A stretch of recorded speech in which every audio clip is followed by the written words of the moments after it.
Hi, my name is Shikha, and me, Gaurika, and Brad will be advising Component about the types of income associated with them. First of all, based on the scenario, we need to figure out the associations between them. Here we can see that Carl owns 100% of Component and Component owns 100% of Mind Blasters. On the other side, Vince owns 100% of Vitamins. Therefore, as per section 256(1)(a), one corporation is associated with another in a taxation year if one corporation was controlled directly or indirectly in any manner. Hence, we can see that these both corporations are associated. Figuring out associations is important to calculate the deductions available to them, as the rules are different when corporations are associated. Each type of income has different tax implications, including allowable deductions and refunds, which is why it is important to define each source. CompuNet has three definitive types of income: active business income, personal service business income, and property income. We will begin with their primary business income. It appears that their only business revenues comes from computer consulting services. These fees would be exempt from active business income, as the business meets all tests defining a personal service business from subsection 125(7). First, CompuNet's primary business activity is providing computer consulting services. Second, Carl, who performs these services on behalf of CompuNet, is a specified shareholder, as he owns more than the 10% threshold of issued shares. Third, Sully, who also performs services, is related to Carl.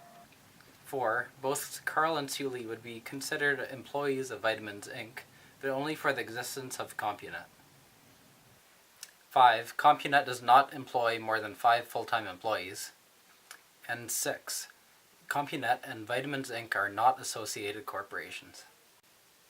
Therefore, CompuNet's personal service income would be taxed at the full corporate tax rate of 38% under Part 1. Deductions from this source of income would be restricted under paragraph 18(1)(p). Their second form of income is property income. This would consist of the warehouse rental fees which they received from Vitamins Inc. However, the rental income received from Mind Blasters would be considered active business income, as it was deductible in calculating the active business income for the associated corporation.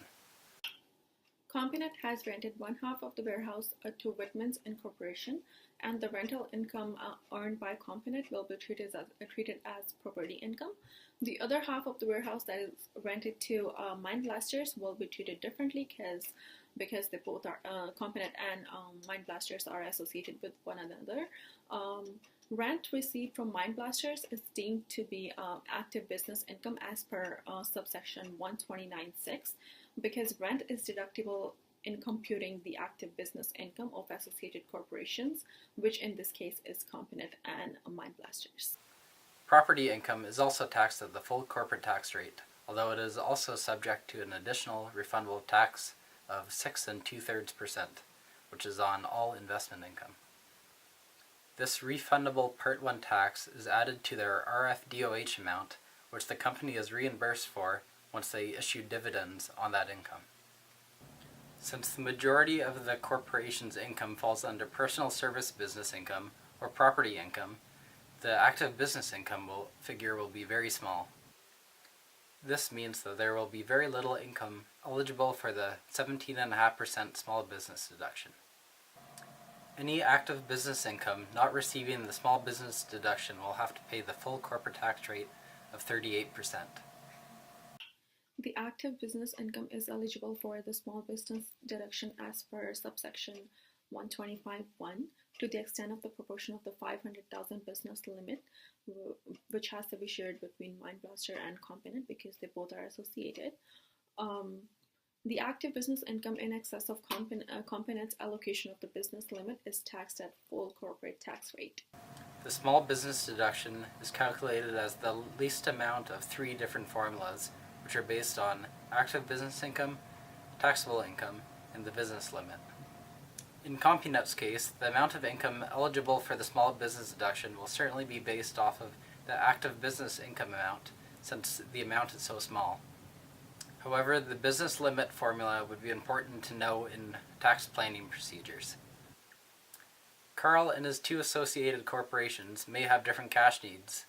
He gets to decide how he wants to distribute the $500,000 business limit. So Compunit received dividend income from Mind Blasters, which is a wholly owned subsidiary of Compunit, thus making it a connected corporation of Compunit. And under Part 4 tax, dividends from connected corporations are not taxed unless the dividend gave rise to a refund. In this case, Compunit paid taxable dividends out to Carl, therefore a dividend refund is available to Compunit, and the taxable dividends which it received from Mind Blasters are taxable under Part 4. As shown in the previous formula, you need to know the refundable dividend tax on hand to calculate the dividend refund, and the refundable dividend tax on hand accumulates the following things, which is the refundable portion of Part 1 tax, the Part 4 tax paid on taxable dividends, less the dividends refunded.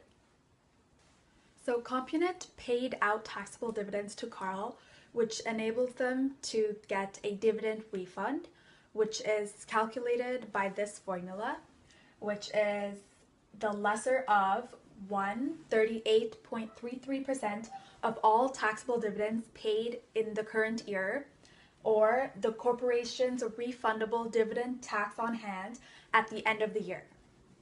In order to calculate the refundable dividend tax on hand, we must also calculate the refundable portion of Part 1 tax, and that is calculated as the least of the following 3 things.